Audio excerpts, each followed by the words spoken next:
Vande Mataram reporter right में आपका स्वागत है। देश से लेकर दुनिया तक राजनीति के गलियारों की खबर, हर उस बड़ी खबर पर हमारी पैनी नजर है। हमारे इस कार्यक्रम में शहर शहर से रिपोर्टर जुड़ेंगे जिनसे हम बड़ी खबरों पर अपडेट लेंगे। यूपी से हमारे स्टेट हेड राघवेंद्र प्रताप सिंह हमारे साथ जुड़ गए हैं। इसके अलावा आगरा से हमारे संवाददाता नरेश धाकड़े हमारे साथ जुड़ गए हैं। आप दोनों का स्वागत है। सबसे पहले राघवेंद्र, आपके पास आते हुए क्या कुछ खास खबरें हैं आज उत्तर प्रदेश से? राघवेंद्र,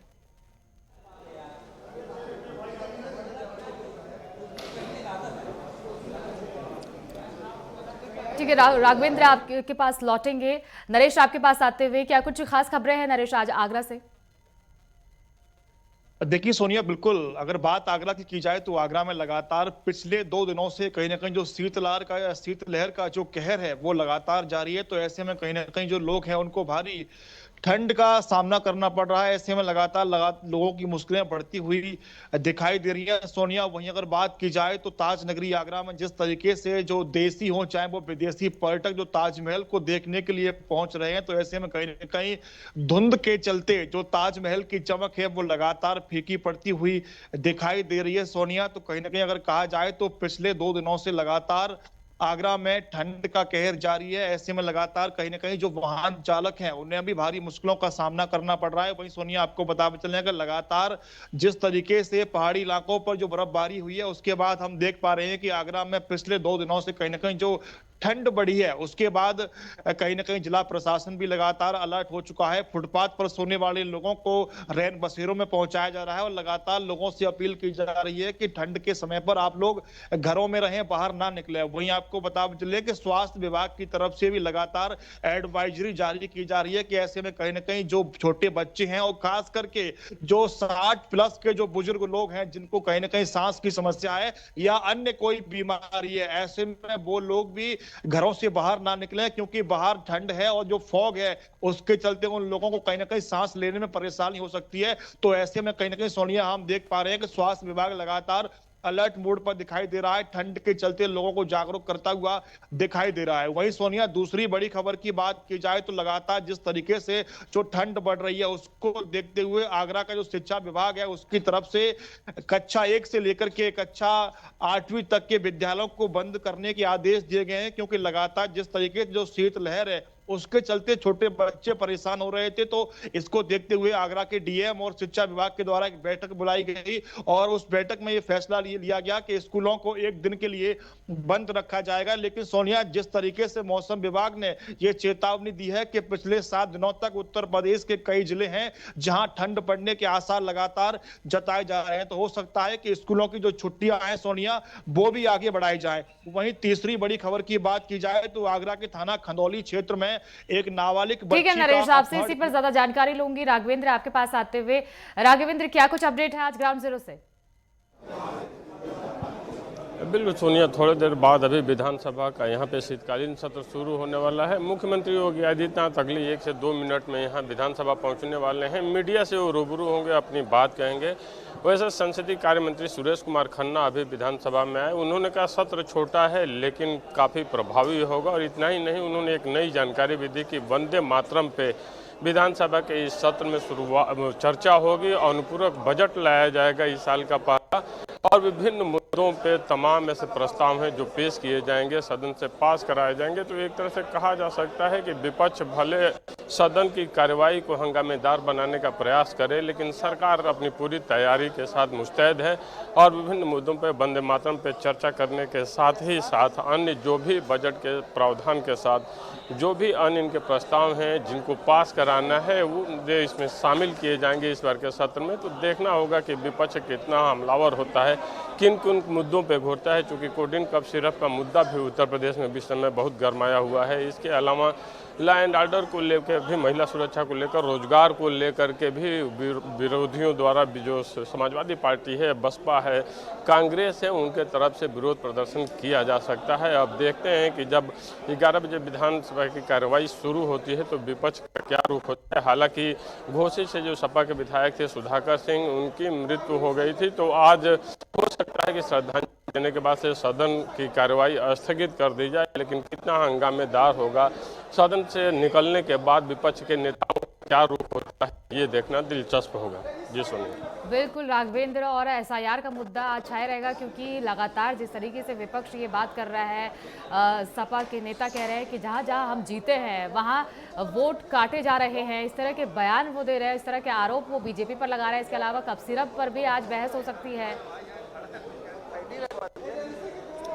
बिल्कुल एसआईआर का मुद्दा विपक्ष बार बार उठा रहा है और सरकार के तरफ से भी चूंकि शहरी मतदाताओं की संख्या जिस तरह से कम हुई है उसके लेकर भारतीय जनता पार्टी भी एसआईआर में चाहती है कि जिलों के पास जितने भी फार्म जमा होने हैं हो जाएं, कोई भी फार्म छूटे नहीं, क्योंकि शहरी मतदाता माना जाता है कि भारतीय जनता पार्टी का वोटर है। लेकिन बिहार चुनाव में जिस तरह से देखने को मिला और जिस तरह से इंडिया गठबंधन को हार का सामना करना पड़ा, उसके बाद अखिलेश यादव की चिंता बढ़ी हुई है, क्योंकि 2027 में यहाँ विधानसभा के चुनाव होने हैं और देखना होगा एसआईआर के बाद जो पहला विधानसभा का चुनाव होता है वो उसमें कौन सी पार्टी बाजी मारती है और हार का सामना करना पड़ता है। दिलीप दे दो। बिल्कुल ठीक है सोनिया। बिल्कुल राघवेंद्र, देखिए अनुपूरक बजट भी आज पेश हो सकता है। 4 दिनों का वैसे ये सत्र चलने वाला है, लेकिन आज हंगामेदार रहने के पूरे आसार हैं। अजहर, आपके पास आते हुए क्या कुछ अपडेट है अजहर, आज ग्राउंड जीरो से जम्मू कश्मीर? जम्मू कश्मीर के अहम खबरों की ओर बात करें, सबसे पहले हम मौसम के हवाले से बात करें। लगातार जो कोहरा वो छाया हुआ है और उसके पेश नजर जो है धुंध भी की वजह से आम जनजीवन जो है काफी प्रभावित भी हुआ है। इस हम के नेशनल हाईवे 444 पे है और अब मेरे सामने देख और यहाँ से बिल्कुल जो गाड़ियों की आवाजाही है बिल्कुल आप साफ और स्पष्ट तरीके से देख सकते हैं कि ये धुंध जो है किस प्रकार से और कितना गहरा ये धुंध यहाँ पे दिखाई दे रहा है। और इसके नीचे आप देख सकते हैं कि जिस तरीके से घाटी के काफी सारे जो बड़े नदियां हैं जिनमें दरियाई विश्व भी कहा जाता है, हालांकि अभी वो उस तरीके से नहीं है। यहाँ पे भी पानी की जो सतह है बहुत कम हो गई है और नेशनल हाईवे 444 की ये स्थिति है और यहाँ पे जो है गाड़ियों की आवाजाही भी बहुत कम देखने को मिल रही है। हालांकि मौसम विभाग ने पहले ही प्रेडिक्ट किया है कि आने वाले समय में अगर हम मौसम की बात करें तो आने वाले यानी 20 से 22 दिसंबर तक जो है या घाटी में बर्फबारी हो सकती है, लेकिन उसके बाद में प्रशासन की ओर से जो है हर एक इलाके में जो है कंट्रोल रूम तैनात किए गए हैं। ऑलरेडी जो अपर क्षेत्रीय इलाके हैं वहां पे जो है राशन का कोटा जो है वो ऑलरेडी जमा किया हुआ है। दूसरी जानिब से चीफ मिनिस्टर उमर अब्दुल्ला ने कल जम्मू के सिविल सेक्रेटरीट में एक कैबिनेट मीटिंग जो है वो बुलाई है, जिसमें ड्यूकॉम और उसके साथ साथ ड्यूकॉम जम्मू और ड्यूकॉम कश्मीर भी रहेंगे और साथ ही साथ जो विंटर प्रेपरेशन के हवाले से तमाम तर जो इंतजामात है उनकी हतमी शक्ल यहाँ पे दी जाएगी। और कहीं ना कहीं जो एडवांस जो राशन की मैंने बात की थी कि फारफलंग एरियाज में जिसमें गुलमर्ग, टंगमर्ग या नूराबाद, कोंड वैली जितने भी अपर क्षेत्र इलाके में ऑलरेडी जो एडवांस जो राशन का कोटा है वो भेज दिया जाएगा। और कहीं ना कहीं इस विंटर के हवाले से जो है प्रशासन अलर्ट मोड में दिखाई दे रही है। और अब की बार भी लगातार जिस तरीके से कंट्रोल रूम तैनात किए जा रहे हैं विभिन्न इलाकों में, ताकि अगर कहीं से भी कोई भी डिस्ट्रेस कॉल आती है, पर्टिकुलरली जो सर्दियों में अगर कहीं पे भी डिस्ट्रेस कॉल आती है तो उस समय जो है एक तो क्यूआरटी यानी क्विक रेस्पॉन्स टीम के साथ साथ जो बाकी विभिन्न जो डिपार्टमेंट्स के जो क्विक रेस्पॉन्स टीम है वो वहां पे मौके पे पहुंच के उनको वहां पे रेस्क्यू किया जाएगा। तो इसी प्रकार से इस बार भी जो सर्दियों के जो इंतजामात है वो किए जा रहे हैं। एमवीडी यानी मैकेनिकल इंजीनियरिंग डिपार्टमेंट की ओर से स्नो कटर्स मशीन को भी अलर्ट मोड पे रखा गया है।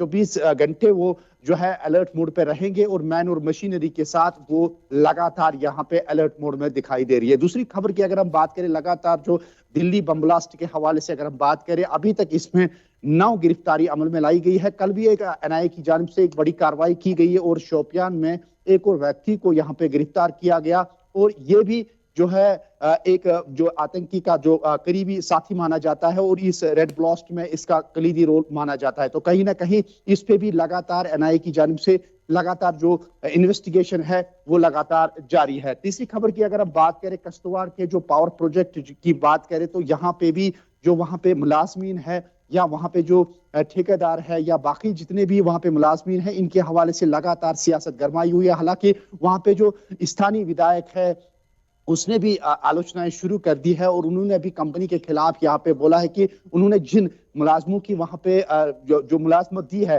उनका जो बाकी कैरियर है, यानी पुलिस वेरिफिकेशन या सीआईडी वेरिफिकेशन नहीं की गई है, जिसके आधार पे ये बड़ा प्रोजेक्ट जो है कहीं पे भी किसी भी वक्त इसमें आतंकी गतिविधियों में इसमें शामिल हो सकता है। तो कहीं ना कहीं एक बार फिर जो है पुलिस ने संज्ञान लेते हुए तमाम तर मुलाजिमीन की जो है यहाँ पे इन्वेस्टिगेशन शुरू कर दी है। और जिस तरीके से सुरक्षा एजेंसियां भी अलर्ट मोड पर हैं।